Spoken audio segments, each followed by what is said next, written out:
Bangga bersarung mangga. Baik, kita masuk kepada hikamnya Imam Haddad.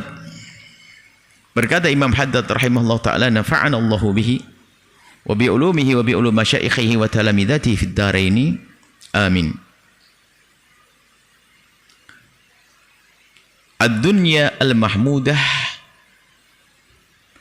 dunia yang terpuji, dunia kekayaan dan segala macam.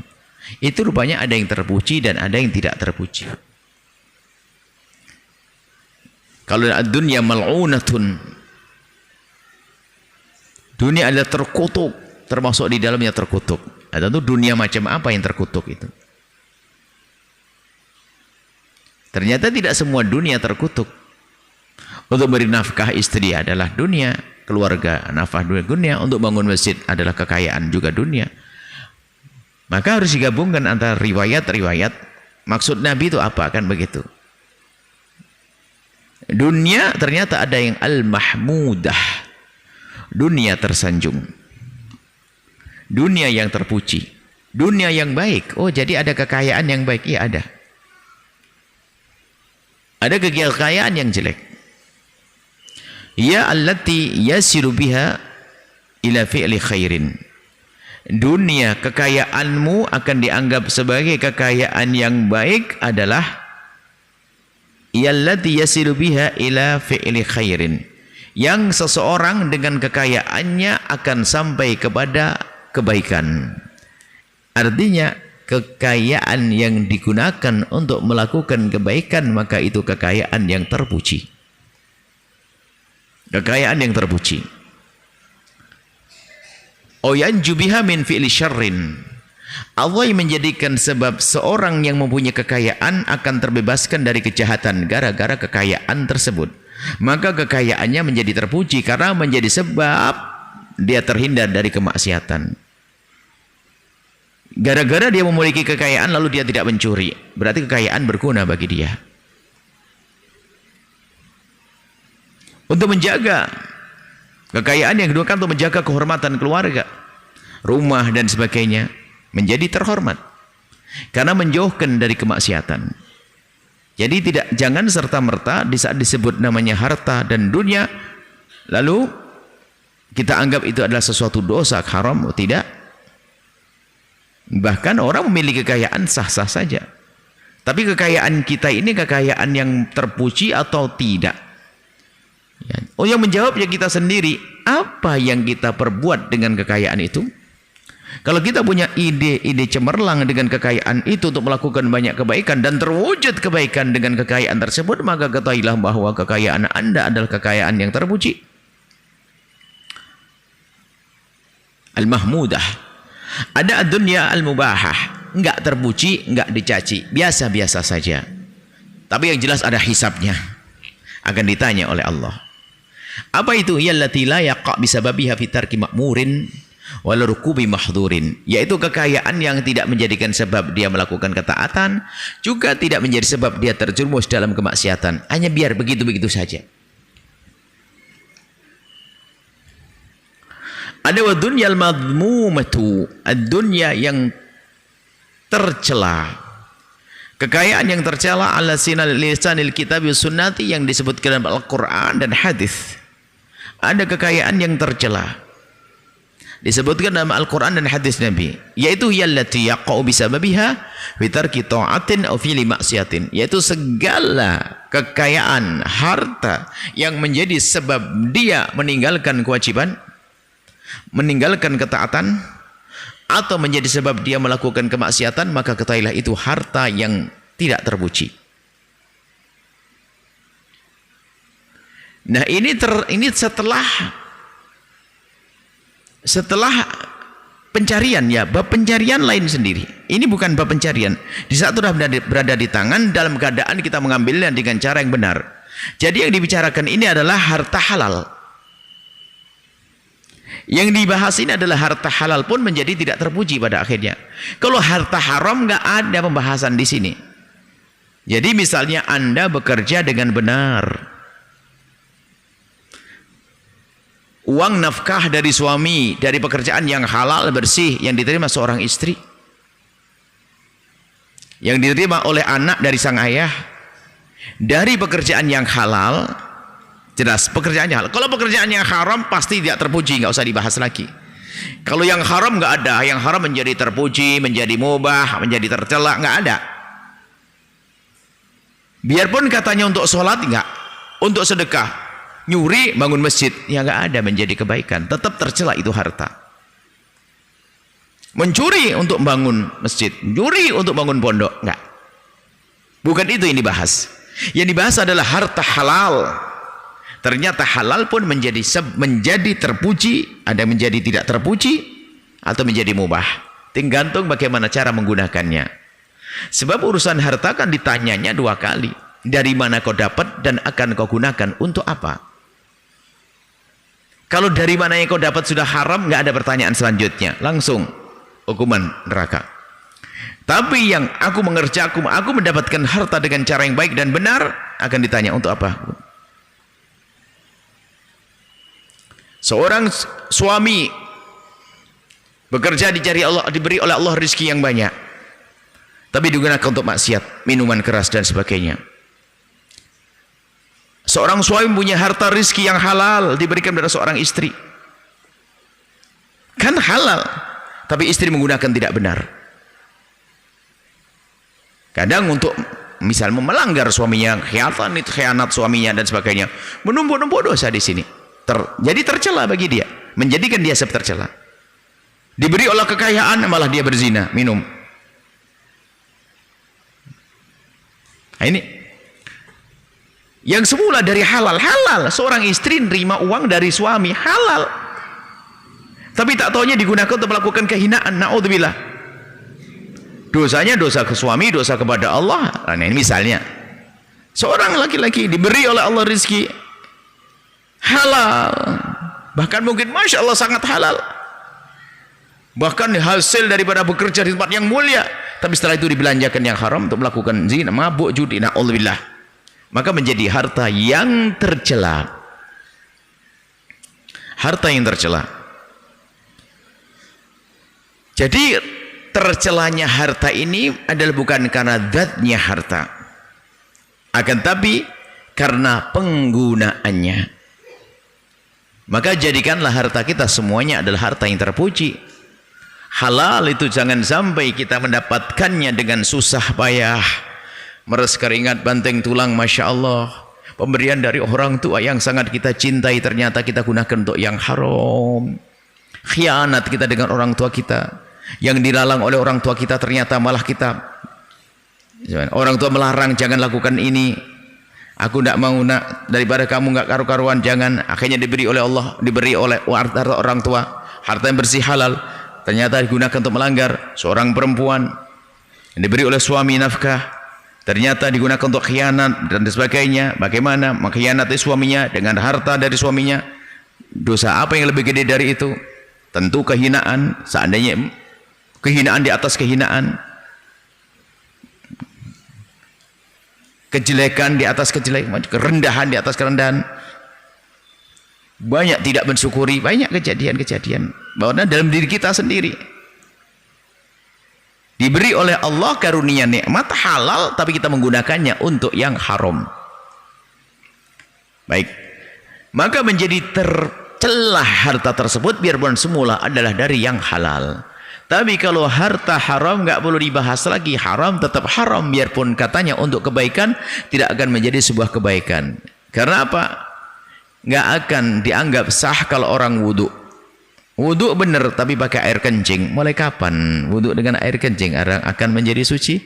Bangun masjid dari hasil merampok, ya nggak bisa dong. Bangun masjid menggerakkan perempuan untuk melacur, untuk menjual diri agar dapat duit bangun masjid, nggak. Bangun masjid dari ngumpulkan riba, enggak. Bukan itu.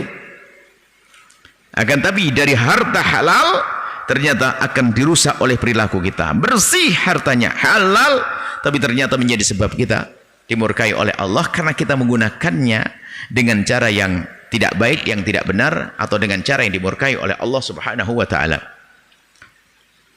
Maka ayo kita koreksi dalam diri kita, hidup kita, apa yang Allah berikan pada kita. Bukankah handphone itu adalah juga harta halal? Wong itu adalah hasil gaji, kemudian kita belikan handphone. Tapi kenapa kita nonton sesuatu yang diharamkan oleh Allah dengan handphone itu? Berarti itu menjadi harta yang tercela. Karena tidak menjadikan seorang yang semakin dekat kepada Allah, akan tapi justru sebaliknya menjadi sebab seseorang jauh dari Allah Subhanahu wa taala. Baik, kita lanjutkan kepada hikmah yang selanjutnya. Tapi ini sebetulnya hikmah masalah harta ini perlu dijabarkan seluas-luasnya. Karena apa? Hari ini yang namanya urusan dunia itu tidak akan terlepas dari cara hidup kita. Sehingga ada orang mungkin ada kutub ya, kutub ekstrim kanan, ekstrim kiri. Paling tidak begini loh ya, ada orang yang mencari harta sampai lupa bahwasanya seharusnya untuk Allah, sehingga hartanya betul menjadikan dia terlena, ekstrim dia tidak mengerti bahwasanya harta yang dikirim oleh Allah kepadanya ada pesannya. Artinya begini, hei hambaku, aku kirim kau harta yang melimpah ini agar kau bisa meluncur dengan cepat kepadaku. Nah, pesannya seolah-olah begitu. Maksudnya pesan dari Allah biarpun tidak tertulis, maknanya begitu. Artinya Allah memberikan bekal kepada kita untuk mendekat kepada Allah. Cuman kita tidak paham dengan pesan itu, lalu kita menggunakan sesuatu yang Allah berikan untuk kemaksiatan. Duh, ini kan namanya kufur nikmat. Inna adzabi lasyadid. Maka hukuman Allah dari Allah sangat pedih. Ini kutub. Sehingga terlena dia sama sekali tidak ingat Allah dengan kekayaannya. Yang ketiga adalah mungkin orang salah paham, menghindar dari urusan dunia. Nggak mau dunia seolah-olah. Sehingga menjadikan dirinya harus menjadi orang fakir. Tapi fakir ngerepoti orang lain, suka minta-minta. Mulai kapan minta-minta menjadi halal? Minta-minta tidak diperkenankan bagi orang yang mampu kok. Biarpun kelihatannya minta adalah rendah. Orang hendaknya mandiri. Kalau tidak belum bisa berbagi, paling tidak jangan repoti orang lain. Jangan ngerepoti orang lain kalau kita belum bisa berbagi. Paling tidak kita mencoba mencukupi diri kita sendiri. Lah ada orang mungkin harus kita nggak boleh cinta dunia. Cinta dunia itu bukan memiliki dunia. Beda. Orang cinta dunia dengan orang memiliki dunia itu beda. Orang cinta dunia bisa terjadi pada seorang fakir. Fakir cinta dunia, di pikiran hatinya hanya dunia, sehingga untuk mendapatkan 1 juta rupiah rela dia melepas kerudungnya, bekerja di sebuah tempat yang melanggar Allah. Cinta dunia. Untuk mengejar gaji 1 juta 2 juta harus ketinggalan sholat duhur. Cinta dunia. Padahal dia bukan orang kaya. Tapi sebaliknya, bukan tidak setiap orang kaya langsung cinta dunia. Itu ada orang kaya, pikirannya di otaknya adalah menolong orang. Dia ingin buat perusahaan di sana agar semakin luas jaringannya, keuntungannya, agar dia bisa menolong orang lebih banyak lagi, dan seterusnya. Sah. Jangan sampai kita ini terdoktrin budaya adalah gaya tasawuf yang salah. Jadi kalau bicara tentang ahli tasawuf dengan baju compang-campingnya, ahli tasawuf orang sufi itu tidak disengaja, memang tidak punya baju. Bukan kita bisa pakai baju yang bagus lalu mencompang-campingkan diri, bukan itu.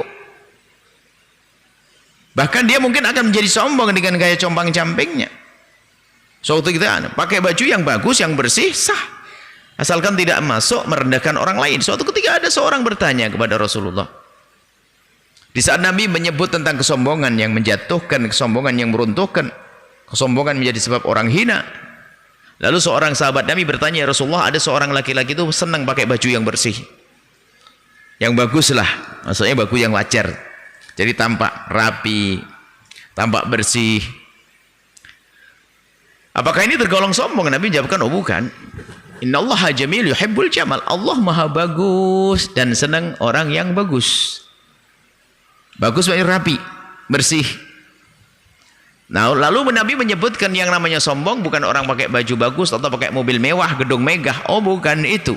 Akan tapi orang sombong adalah orang yang al-gibru batarul haqqi wa ghamtun nas.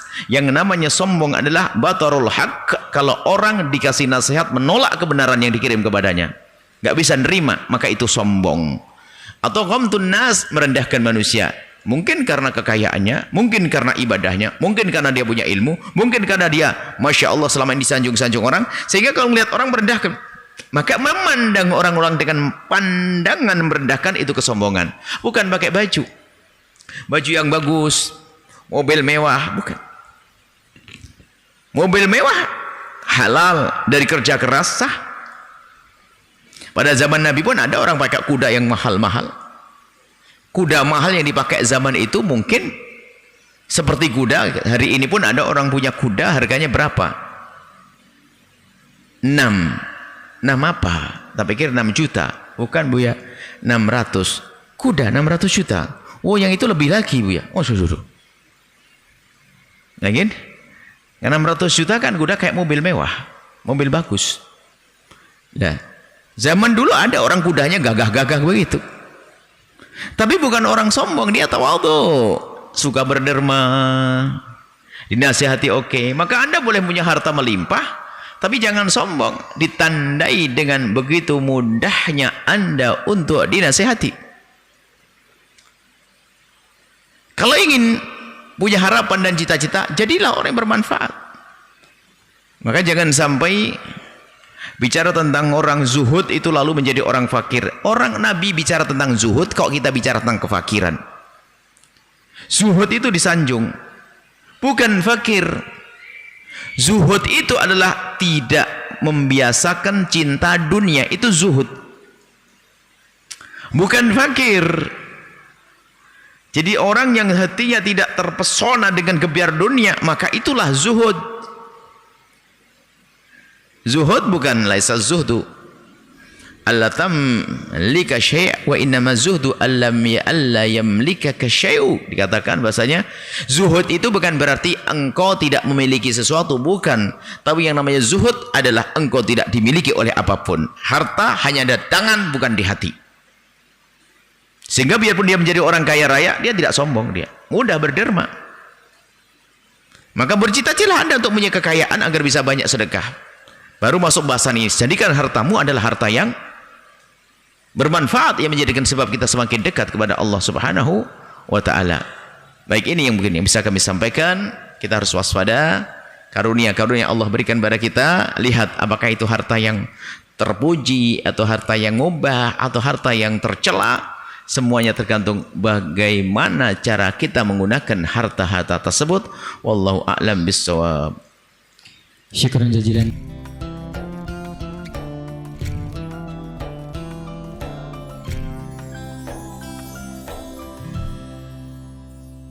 Sahabat Al-Bahjah TV, setelah menyaksikan video ini, jangan lupa bersolawat kepada baginda Nabi Muhammad. Shollu ala Nabi Muhammad. Allahumma sholli alaihi wa ala alihi wa sahbihi.